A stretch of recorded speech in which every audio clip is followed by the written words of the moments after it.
Le damos la bienvenida entonces a la doctora Lizca Caviedes.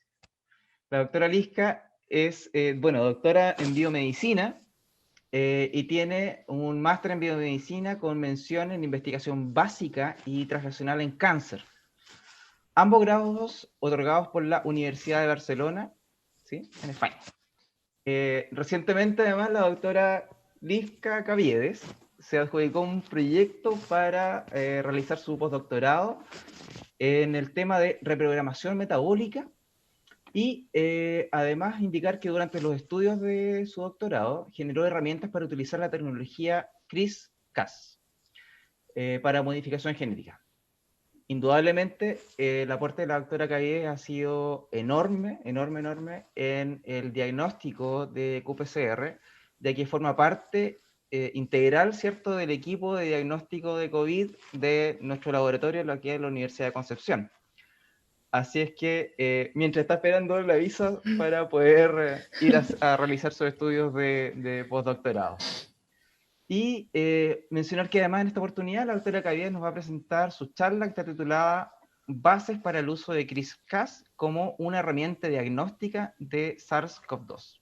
Entonces, doctora Caviedes, el auditorio es completamente suyo. Gracias, Héctor. Para comenzar, quiero agradecer la invitación, ¿verdad? Para mí es un privilegio esta charla sobre un tema que la verdad a mí me apasiona mucho. Como explicó Héctor, yo durante mi tesis doctoral tuve la oportunidad de trabajar con los sistemas CRISPR, específicamente CRISPR-Cas9, para hacer knockout en una línea celular. Pero hoy día el tema que nos convoca, ¿verdad?, serían las bases del diagnóstico, las bases del uso de esta tecnología en el diagnóstico del SARS coronavirus 2. Bueno, para comenzar y asumiendo que tenemos una audiencia donde hay distintos actores, ¿verdad?, donde posiblemente no todos conocen lo que es la técnica, vamos a ver en términos generales qué es el CRISPR. Bueno, para comenzar, CRISPR es un acrónimo, ¿ya? Y es el acrónimo de Clustered Regularly Interspaced Short Palindromic Repeats, o repeticiones palindrómicas cortas, agrupadas y regularmente espaciadas.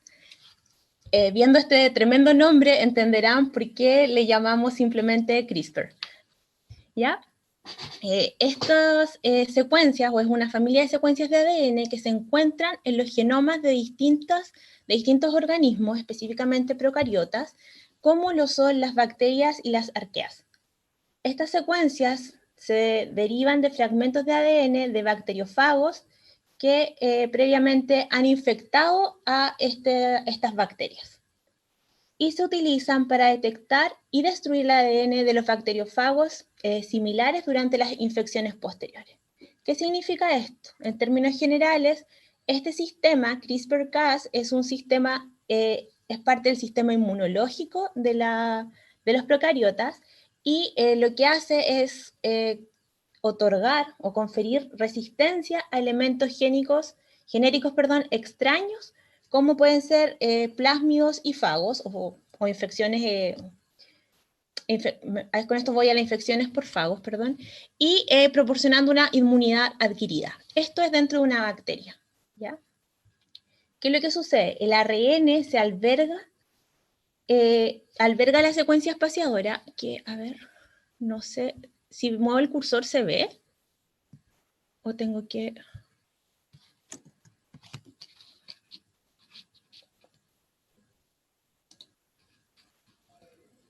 No sé si me van viendo o no. ¿Alguien me puede confirmar si se ve? Ya, no sé cómo poner el puntero.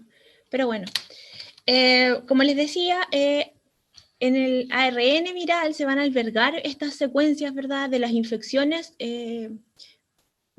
por virus, ¿verdad? Y las bacterias posteriormente van a ser capaces de identificar estas secuencias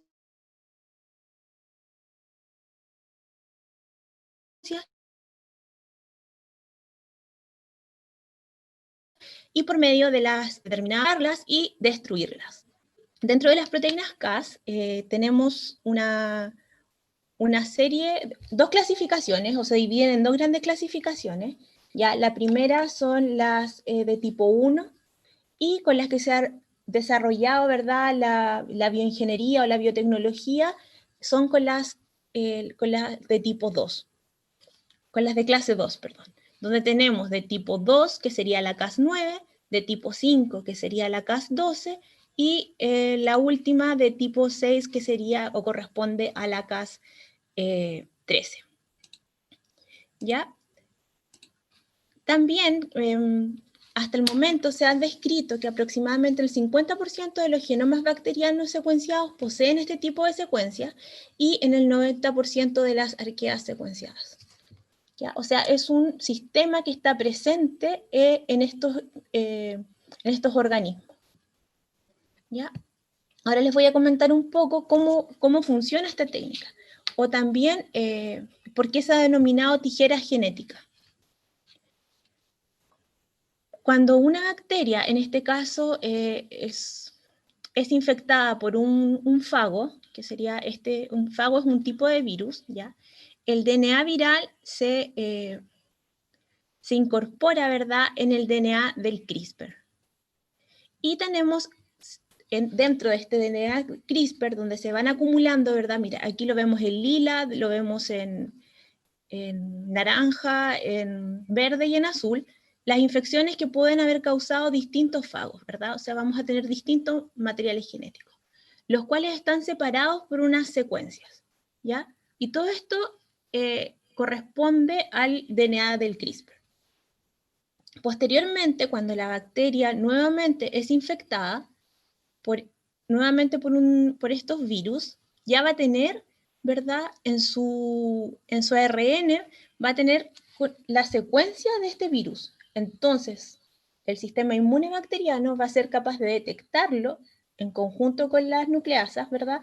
Y va a poder cortar, como podemos ver acá, y esto va a llevar a que este DNA no se pueda incorporar o por medio de plásmido, o también puede ser un RNA. Por lo tanto, evita la infección. Este sistema o estos sistemas se han desarrollado de la mano de dos cosas. Primero, la ciencia básica, que no necesariamente en paralelo, pero sí durante los últimos años han ido de la mano con la biotecnología, como decía hace un momento. Y como podemos ver, es algo una técnica relativamente nueva. De hecho, los primeros reportes que se hacen de lo que es CRISPR es primeramente en cepas de E. coli, que fue en el año 87, y posteriormente el doctor Francis Mojica fue el primero en describir este sistema en arqueas. Posteriormente, el grupo del doctor Mojica no solamente fue quien le puso a estas secuencias, ¿verdad?, que se repetían el nombre de CRISPR, sino que también fue desarrollando una serie de eventos y descubrimientos, ¿verdad?, como la identificación de los genes Cas, y también, bueno, lograron secuenciar y encontrar similitudes entre los espaciadores, ¿verdad?, tanto para diferentes especies. Y en paralelo a este desarrollo, que finalmente lo más actual fue los descubrimientos en el año 2015 de la Cas12 y de la Cas13. Eso es en cuanto a ciencia básica. En paralelo a esto, como decía, está todo el desarrollo biotecnológico o la aplicación de la técnica, que se desarrolla de forma posterior. En el año 2012 empiezan los primeros intentos, ¿verdad?, por llevar a cabo una edición génica o utilizar esta técnica como edición génica, pero para no solamente células humanas, sino también en células de plantas, ¿verdad?, y de otras especies. Lo que ha llevado a que aproximadamente desde el 2012 hasta hoy en día haya un boom de desarrollo, de búsqueda de ya sea crear, como decía, con el sistema de CRISPR-Cas9, o Cas9, perdón, crear edición génica, ya sea cortando una secuencia o añadiendo lo que se conocen como CRISPR knockout o CRISPR knock-in, ya una secuencia de una proteína, o también que sirvan para como técnicas de detección. Lo más importante de todo, o el salto a la biotecnología, ¿verdad?, fue hecho por dos mujeres, principalmente, las cuales este año fueron galardonadas con el Premio Nobel de Química, que corresponden a dos bioquímicas, la doctora Jennifer Doudna y la doctora Carpentier, que ahora olvidé, se me fue su nombre, pero la doctora Carpentier. Y junto con ella hay otro que son referentes en lo que es la biotecnología asociada a CRISPR. Está también un profesor de apellido Zeng, que veremos sus trabajos un poco más adelante.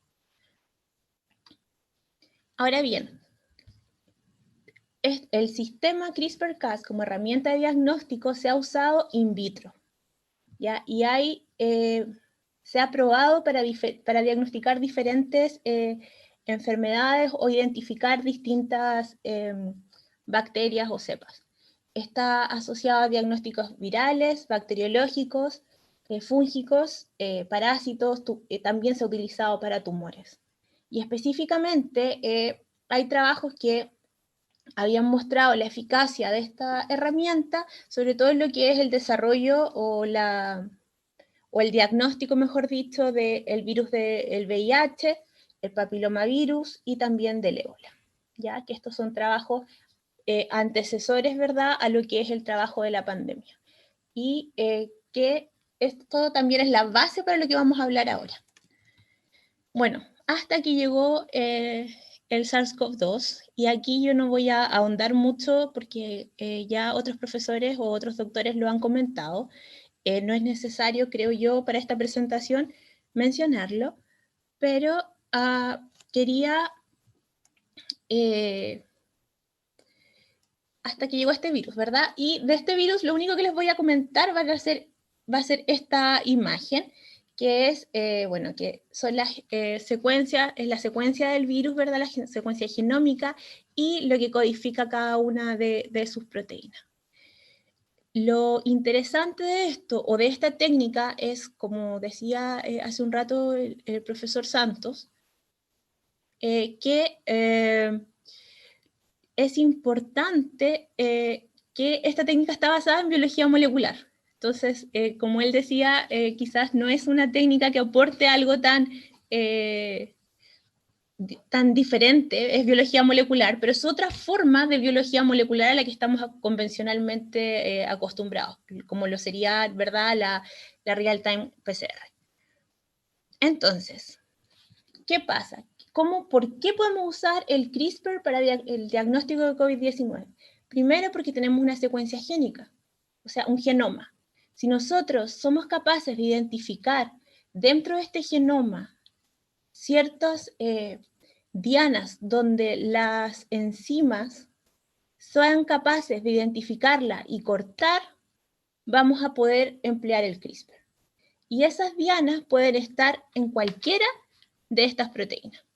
Pueden ser en spike, puede ser la proteína N o la nucleocápside, en la membrana o en la envoltura.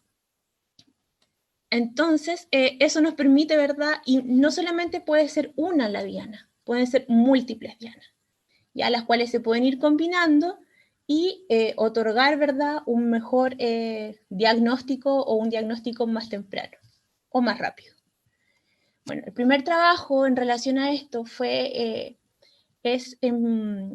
publicado por Nature Biotechnology y está basado en el uso de CRISPR-Cas12, o sea, con la Cas12, para detectar COVID-19.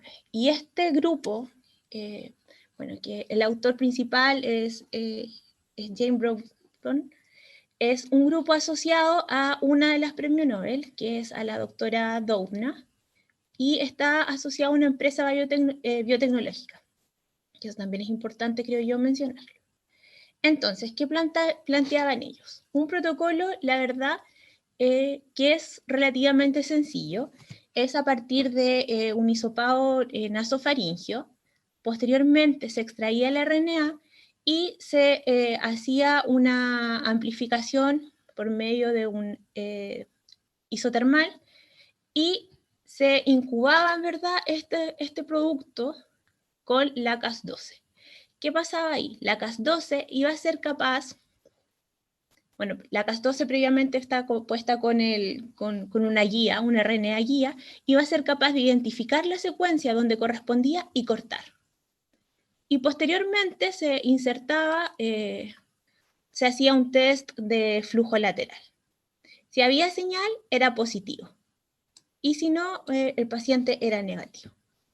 Bueno, así, sí, el test se veía de esta forma, donde podemos ver que aquí estaría un paciente positivo.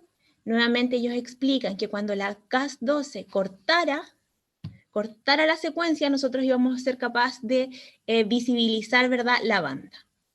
Y ellos trabajaron con el gen N, con el gen E, y como control interno, la RNA-SAP.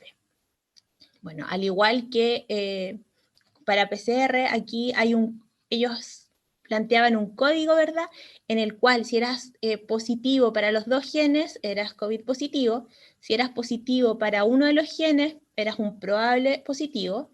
Bueno, si eras negativo para los genes, eres negativo. Y si te salían todos los genes negativos, incluido el control interno, había una falla. Lo que hicieron aquí, ellos testearon en 27 pacientes. Ya 27 pacientes positivos y 27 pacientes negativos. Estamos hablando de un paper que salió en marzo, finales de marzo, para que esto fue lo primero que salió con respecto a esta técnica en COVID, ¿ya? Y ellos, ¿qué ven? Tienen dos resultados, dos falsos negativos, que serían estos dos pacientes que están aquí en blanco, y tienen un resultado que es presumiblemente positivo, pero que dio negativo para el gen E. Bueno, y los pacientes negativos, todos efectivamente fueron negativos. Ahora bien, en cuanto a equipamiento, que esto era lo mejor o es una de las cosas que a mí me gusta más de esta técnica, es que lo único que te decían, usted necesita las enzimas, una pipeta, puntas y dos bloques de calor para poder hacer las incubaciones. Y luego el ensayo de flujo lateral se podía hacer ya sea con la tirita sola o era como estas pruebas de antígeno, ¿verdad? O los denominados test rápidos. Era algo sencillo, fácil de implementar, no requería no requería tanto personal, ¿verdad? Se podría escalar, quizás hacerlo, venderlo de una forma que cada persona pudiese hacerlo, pero era lo primero que salió. Y ellos, dentro de sus resultados, ellos pusieron esta tablita donde lo comparaban, ¿verdad?, con la Real-Time PCR y los genes que ellos usaron. Sin embargo, si ustedes, bueno, una de las ventajas eran los tiempos. El tiempo se reducía por muestra a la mitad prácticamente, o a menos de la mitad, pero el límite de detección era un tanto, seguía siendo mejor para la PCR. Entonces aquí había que mejorar este límite de detección. ¿Ya? Lo que ellos también recalcan es que no se necesita no se necesitaban grandes equipamientos, ¿verdad?, para poder llevar esta técnica, pero que estaban faltos de validación o de aprobación por la FDA, que como sabemos es la agencia norteamericana, ¿verdad?, que autoriza el uso tanto de medicamentos como de nuevas técnicas de diagnóstico. O sea, es nuestro ISP, por decirlo de esa forma. Y en base a esto, que pintaba o tenía buena pinta, como se dice por ahí, fue, como decía, uno de los primeros resultados y llamó la atención, porque esto se podía no solamente quizás hacer de esta forma, sino dependiendo del fluoróforo que usáramos. Recuerden que cuando cortaba se emitía o había señal, podíamos a lo mejor hacerlo en placa, en un fluorímetro. Entonces te daba alternativas, ¿verdad?, para jugar un poco con esto. ¿Y qué es lo positivo también que yo quiero recalcar? Que como estábamos en un periodo, esto es marzo, ¿verdad? Que en el mundo entero estábamos escasos de reactivos, ¿verdad? No habían suficientes insumos para hacer los PCR, a lo mejor los equipamientos todavía no habían llegado a todos los lugares. Planteaba una forma, ¿verdad?, de aumentar el testeo, ¿ya? Y lo bonito fue que lo liberaron el protocolo. ¿Qué significaba esto? Que liberaron las guías que ellos usaron y liberaron los reactivos, te dijeron dónde los compraron, las marcas, absolutamente todo estaba libre. Por otro lado, y aquí es donde se recuerdan, les mencioné al doctor Zhang, ellos publicaron o crearon otra metodología que la denominaron Sherlock, donde ellos en el año 2017 detectaron, ¿verdad?, ácidos nucleicos por medio de nucleasas. Entonces, crearon este protocolo que, si lo vemos más en detalle, ahora ellos usaban la Cas13, ¿ya? Recordemos que la Cas13 tiene capacidad, en este momento ellos ya habían identificado que podía actuar sobre RNA directamente o sobre DNA doble hebra, ¿ya? Y lo que ellos proponían eran tres cosas. Este es un trabajo previo al trabajo con CRISPR. Podían identificar, ya sea por un ensayo de flujo lateral, el DNA target, o el RNA target, podían hacer un ensayo de un solo fluoróforo, también por fluorimetría, o un ensayo múltiple, donde podían medir más de un virus o de un material genético, perdón, usando distintas Cas. Recordemos que estas proteínas, las Cas, se expresan, las expresan los organismos, las bacterias en este caso, y estas letritas que lleva antes de decir la Cas corresponden a a proteínas de distintas especies. ¿Ya?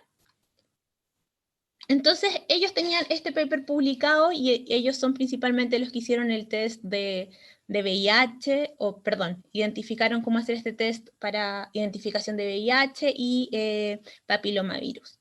Entonces, ¿qué hizo el doctor?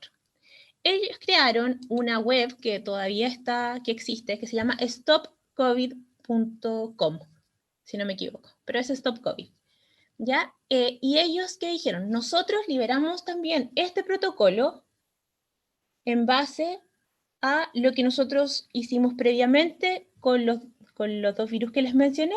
Nosotros hemos visto que podría validarse esta técnica y hacer este ensayo de flujo lateral. Y ellos lo hicieron para el gen S y para el gen ORF1AB. Y liberaron. Nuevamente teníamos las enzimas, exactamente todo. ¿Cuál era el problema? Que la Cas13 no es comercial.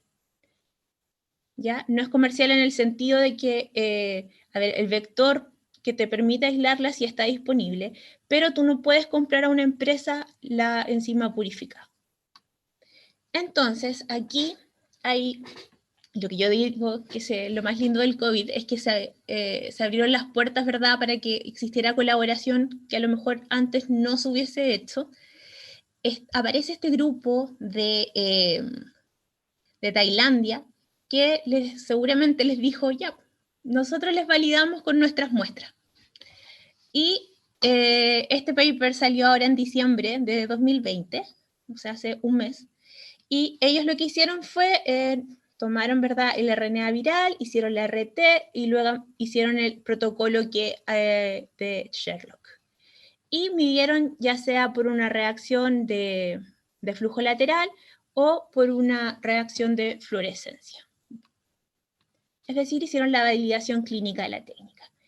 Y ahora bien, ellos probaron dos regiones distintas del gen ORF1AB, la proteína S y la proteína N. O sea, las guías de este CRISPR que les decía dónde cortar iban contra estas regiones.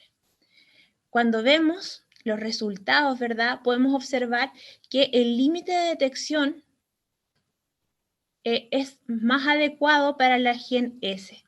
En los otros genes se pierde, ¿verdad?, a concentraciones más altas. Por lo tanto, ellos deciden trabajar con el gen S o con las guías contra el gen S, con la guía contra el gen S. Ahora, cuando lo vieron también por fluorescencia, encontraron el mismo resultado, que la fluorescencia, ¿verdad?, se perdía en los genes o en los RNA CRISPR contra ORF1AB y contra la proteína E, mientras que ese era más estable. Entonces, hicieron un reclutamiento de pacientes. Ellos trabajaron con 174 pacientes, donde este es el resultado quizás más bonito o me gustó mucho a mí personalmente cómo presentaron estos resultados. Acá arriba, en rojo, está el rango CT. Ellos trabajaron con un rango menor a 14 y mayor a 33 y los separaron. Si vemos esta tabla, o en general, si analizamos los resultados, los CTs menores a 28, todos los resultados fueron positivos. Por lo tanto, no hubo falsos negativos en cuanto a la detección por flujo lateral o por la detección por fluorescencia. Sin embargo, cuando trabajamos a CTs más altos, en este caso, en este rango de 29 a 33, obtuvimos, como si se fijan aquí, el CT, por ejemplo, era 32 y aquí da negativo. Sin embargo, el paciente de acá, su CT era 33 y dio positivo. Entonces, ¿qué pasó? De los 10 pacientes de este rango, hubo 2 falsos negativos, lo que equivalía a un 20%. Y cuando nos movimos al rango siguiente, o sea, mayor a 33, vieron, que habían 8 resultados falsos negativos, lo que equivalía a un 73%. Esto es en el ensayo de flujo lateral. A diferencia que por fluorescencia, en el primer rango no hubo falsos negativos, pero sí en el rango sobre 33 encontramos un 27% de falsos negativos. Entonces, ellos dicen que si miramos todas las muestras, ¿verdad?, vamos a tener, es decir, todo el rango, ellos tenían 10 falsos negativos cuando hacían el ensayo de flujo lateral y cuando hacían el ensayo por Sherlock tenían 3. Ahora bien, cuando corregían por el límite de detección, el cual lo fijaron en un CT menor a 33,5, que eso también lo podemos ver aquí en el pie de figura, estos valores mejoraban. Sin embargo, y esto en porcentaje nos dice que la sensibilidad de la técnica era de un 87% para todas las muestras en un ensayo de flujo lateral, y cuando lo corregíamos por el límite de detección subía un 97%. Mientras que, por el lado, al hacerlo como un ensayo de fluorescencia, la sensibilidad era de un 96% para todas las muestras y al corregirlo un 100%. Sin embargo, este límite era un CT 33,5, que frente, ¿verdad?, a una PCR o a un resultado por PCR, todavía estamos en un rango en el cual la técnica funciona y podemos detectar perfectamente el virus. Entonces, por ese lado, mi opinión personal es que debería trabajarse en intentar, ¿verdad?, optimizar el límite de detección de la técnica. ¿Ya? Y esto se podría hacer combinando, por ejemplo, guías o añadiendo más sitios de corte donde pueda cortar la Cas13. Ahora bien, el doctor Zeng no se quedó tranquilo en su laboratorio esperando esta validación, sino que sacó otro ensayo, ¿ya? Que se llama, y esto fue publicado en octubre del año pasado, del 2020, en el New England Journal of Medicine. Y básicamente es un protocolo muy similar, donde tenemos el hisopado nasofaringeo, ¿verdad? Que se añade en un buffer y por medio de bits magnética, se le añade, ¿verdad?, un mix. Y este mix que ustedes pueden ver aquí, que se llama Stop COVID, pero esta es la versión 2. ¿Y cuál era la diferencia de la versión 2 con la versión 1? Que la versión 2 ya no era utilizando la Cas13, sino que era usando Cas12. ¿Ya? Recordemos, Cas12 corta la doble hebra de DNA. ¿Ya? Esta mezcla se calienta y tenemos la opción, ¿verdad?, de por la interpretación de resultados, ya sea por el ensayo de flujo lateral, o en este caso viendo si había luminiscencia alta o baja. Y con esto, con este ensayo, ellos vieron que mejoraban un poco los números. Lamentablemente aquí no hablaba de límite de detección, ¿ya? Pero mejoraron los números en comparación a lo que tenían con el resultado de la validación clínica del ensayo Cas13. Otra diferencia es que aquí ellos utilizan las guías o el CRISPR-RNA contra la proteína N, que eso también es importante porque anteriormente lo habían utilizado otras guías contra otras zonas del genoma viral. Entonces tenemos aquí una buena opción para ser implementada, ¿verdad? Pero por supuesto todavía falta ser validada, a pesar que se utilizaron un N mayor que con los resultados de Tailandia. Ahora bien, ¿cuál era el equipamiento que planteaba el grupo del doctor Zeng para este último trabajo? Ellos nos dicen, necesitamos un bloque de calor o un termobloc, las puntas, pipetas, el imán, ¿verdad? Que esto es para la parte de extracción, y las tiritas de detección, y ellos nos decían, añaden esto, el teléfono.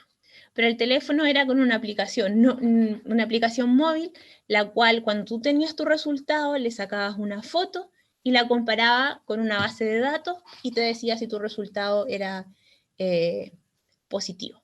Por supuesto, cuando la banda está muy marcada, sabemos que es positivo, pero las bandas que se ve muy tenue, ellos te apoyaban para decir si eras positivo o no. Así que también aquí hay una herramienta bajo costo de implementación para que a bajo costo de implementación para que se pudiera utilizar.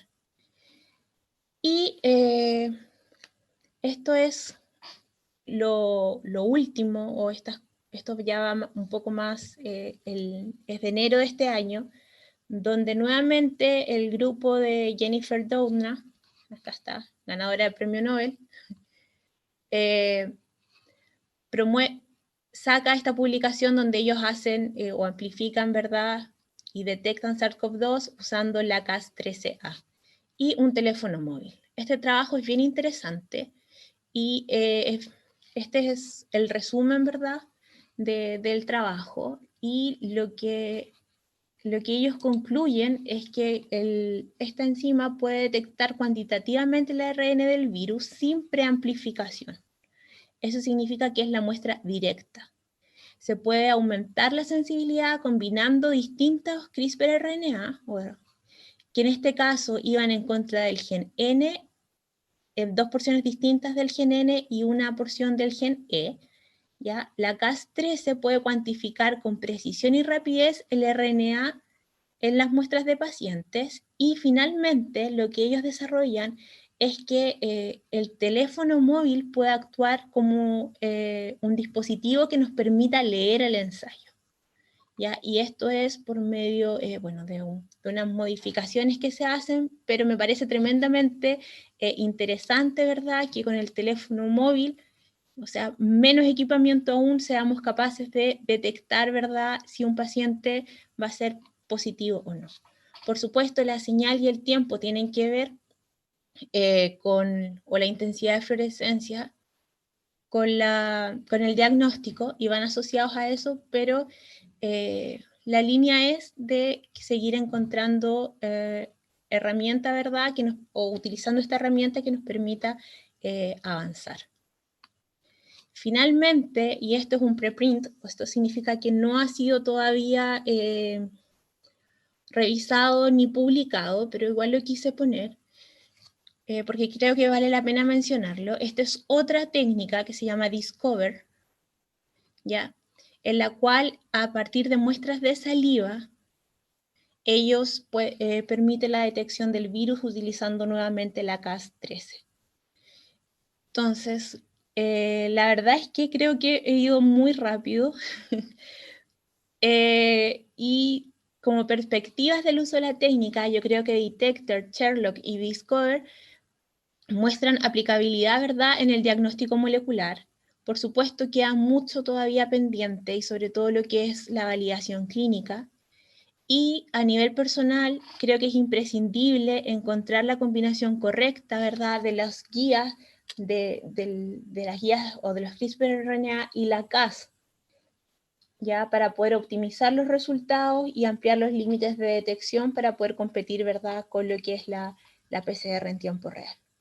Además, es necesario, o viendo las presentaciones del día de hoy, creo que es necesario, ¿verdad?, aportar o combinar la experiencia de cada uno de los grupos para poder desarrollar nuevas técnicas que nos permitan tener respuestas rápidas frente a lo que vayan a ser, esperemos que no, futuras pandemias, y también para ayudar a controlar por la pandemia que estamos cursando. Eso es lo que tenía preparado para el día de hoy. Así que, gracias. Agradecemos entonces la presentación de la doctora Caviedes. Dejo el panel abierto a preguntas. Yo tengo una pregunta bien particular, porque mucho se ha hablado acerca del uso, ¿cierto?, que tendría CRISP en lo que tiene que ver con edición genética. Estamos viendo, ¿cierto?, que esta vendría a ser una nueva estrategia con la cual nosotros podríamos utilizarla como una herramienta ahora para el diagnóstico. Y con esto creo que también dejar abierta la opinión a los otros panelistas. ¿Qué falta entonces para que comencemos a utilizarlo en nuestro país? Porque lo comentaba antes el doctor Silva, indicando, ¿cierto?, que las tasas de contagio probablemente van a seguir subiendo. Y vamos a necesitar otras herramientas que nos permiten hacer screening masivo. ¿Ya? Entonces, desde su punto de vista, doctora, ¿qué es lo que falta para que comencemos a montar este tipo de tecnologías y herramientas que indudablemente nos van a ayudar? Profesora Caviedes. Perdona, pensé que le habías preguntado. No. A ver, en el caso puntual de lo que es CRISPR, yo creo que, a ver, yo tuve muchas ganas en su momento de haberlo podido implementar aquí. Lamentablemente no se logró el financiamiento para poder llevar a cabo. Teníamos una base de muestras que yo creo que habría sido, yo hoy día comentaba, podríamos haber sido nosotros el grupo tailandés, pero faltó financiamiento, la verdad, y porque las ganas estaban, pero principalmente en cuanto a lo que es CRISPR, yo creo que falta que nos pongamos de acuerdo. O sea, ¿vamos a usar la Cas12 o vamos a usar la Cas13? ¿Vamos a usar la de qué microorganismo? Porque eso también, ¿qué guías vamos a utilizar? ¿Vamos a utilizar contra la proteína N? ¿Nos vamos a la proteína S? ¿Vamos a utilizar una guía, varias guías? O sea, ahí hay varias cosas que yo creo que se tienen que... falta un poquito más quizás. No está tan cerrada las opciones.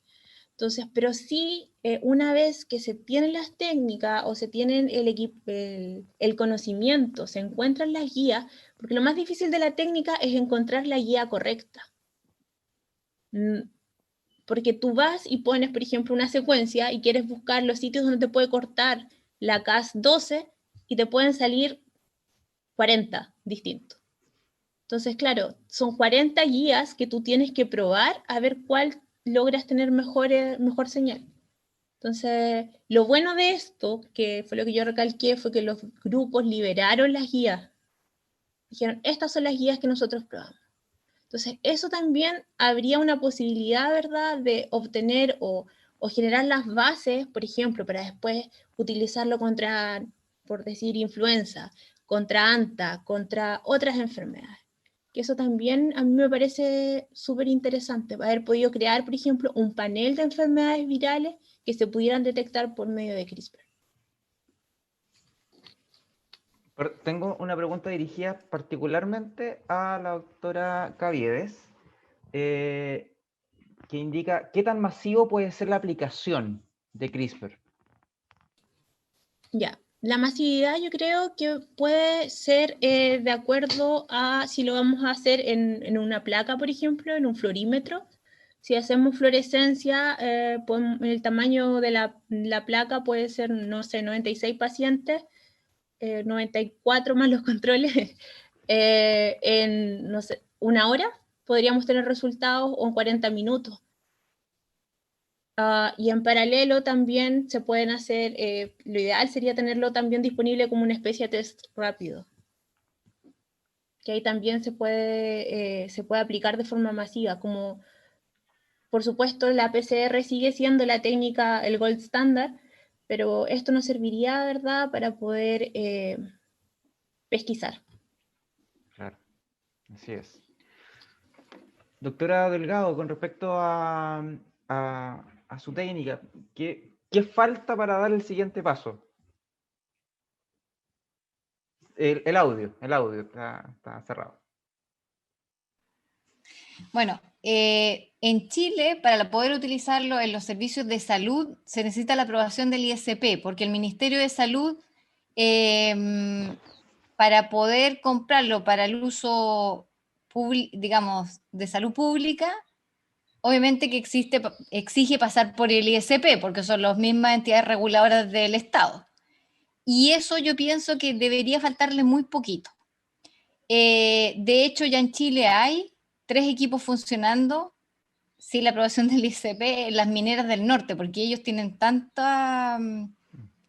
una cantidad tan grande de personas que tienen que escrinear a diario, donde hay funcionarios que ya llevan 15, 20 PCR, los están testeando cada 10 a 15 días, y ya agotados, e incluso personas con patología por la parte del trauma de la toma del hisopado, que partieron utilizándolo, pero de que si sale algún paciente sospechoso, a ese le van a hacer PCR y le van a hacer inmunoglobulina y lo van a complementar, mientras espera la aprobación del ICP.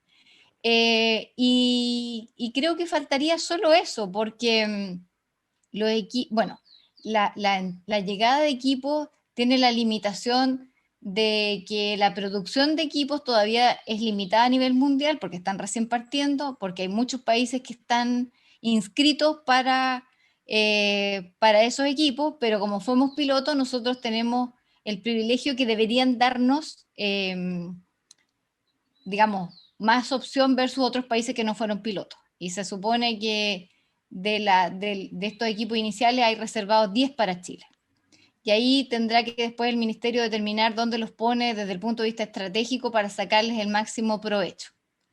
Con el tiempo seguramente los equipos estos se van a masificar, porque lo que me faltó contar que el costo por muestra es como de $10, incluido el equipo, pero ellos, la empresa, asocia al equipo a una cantidad determinada de test que es más o menos alto, y por eso que para que va a llegar a la universidad, no va a ser solo de la universidad, sino que va a tener un par de socios y se va a comprar como en conjunto, para poder la universidad quedarse como con la determinación de 30.000 test. Eso sería como la cuota UDEC.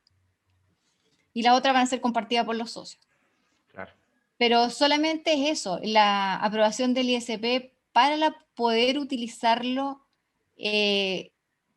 bajo el amparo del Ministerio de Salud. O sea, el Ministerio de Salud no va a cambiar mientras el ISP no lo haya aprobado.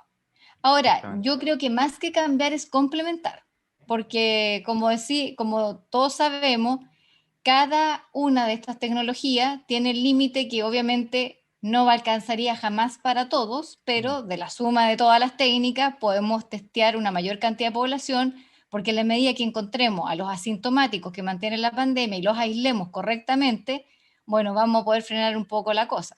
Así es.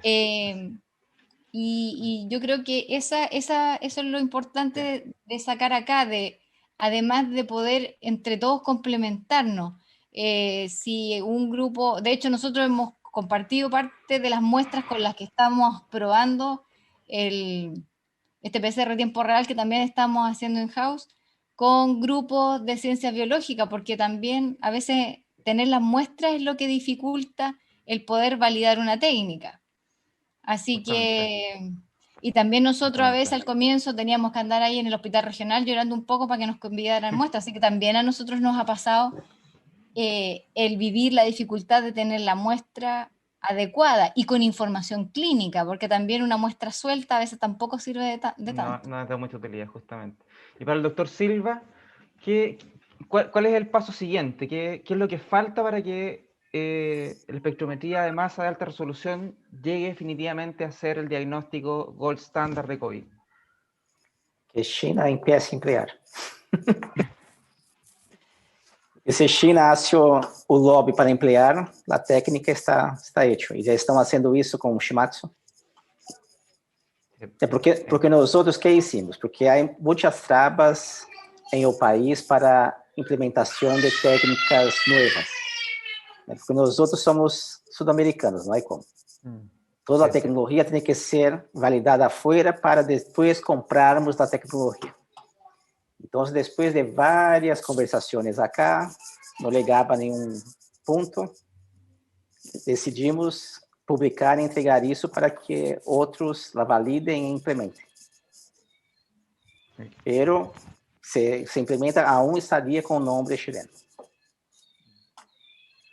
Qué interesante, qué tremendo mensaje, ¿eh? Porque justamente esto de entregar la ciencia para lo que está hecha, para poder ayudar al resto de las personas, ¿cierto?, a controlar definitivamente esta pandemia. Bien, le doy la palabra al doctor Zúñiga para que dé el cierre. Yo por mi parte les agradezco a cada uno de los expositores, realmente muy interesantes las presentaciones, muy, muy interesantes. Y les recuerdo a todos nuestros asistentes que cada una de estas presentaciones está siendo subida a una página en YouTube para que queden disponibles. Van a quedar con comentarios abiertos para que puedan hacer sus consultas, las cuales van a ser derivadas después a cada uno de los expositores. Así que muchísimas gracias a cada uno. Profesor Zúñiga. Gracias, Héctor. Yo quiero también agradecer a Carolina, a Lizca y al profesor Leonardo por su tiempo. Ha sido una tarde muy provechosa. Las técnicas avanzadas de detección de coronavirus es lo que ahora la lleva, yo creo. Y de hecho, yo comparto lo que ustedes dicen, va a ayudar mucho a detectar otras enfermedades, porque es el punto de partida justamente para generar todo este tipo de tecnología para que en el futuro podamos entonces masificar el diagnóstico ya más masivo. Así que agradecer nuevamente su participación, su disponibilidad y dejarlo a todos invitados para mañana. Y mañana vamos a tener sesiones con los proyectos ANID COVID, que fueron una serie de proyectos aprobados solamente para investigar en coronavirus. Y esa sesión entonces empieza mañana a la misma hora, 9:15. Ya todos debieron haber recibido el link, así que lo esperamos con mucho agrado mañana. Así que muchas gracias, profesora Valesca. ¿Algo más que decir? ¿No? ¿No? Solamente sumarme a las felicitaciones y a todos los aportes y avances que se han realizado en ciencia basado en esta pandemia. Dentro de todo lo negativo que puede ser la pandemia, se han formado nuevos equipos de trabajo, nuevos equipos de colaboración y se han desarrollado técnicas nuevas propias del país, así que le agradecemos mucho al profesor Leonardo Silva en ese sentido. Lamentamos que a veces la tecnología de Sudamérica, creada en Sudamérica y para Sudamérica, no tenga el valor que se merece. Pero yo creo que de poco vamos a ir cambiando y vamos a ir valorando cada una de las cosas que se están produciendo en nuestro país. Y esta pandemia ha ayudado a valorar un poco lo que la ciencia está haciendo en Chile y cómo la ciencia está aportando al desarrollo de la salud y del país. Así que muchas gracias a todos, a los expositores, a quienes han colaborado y a todos los asistentes a este curso. Y por supuesto están invitados mañana a continuar aprendiendo y conociendo acerca de COVID. Así que muchas gracias, que tengan buena tarde. Chao.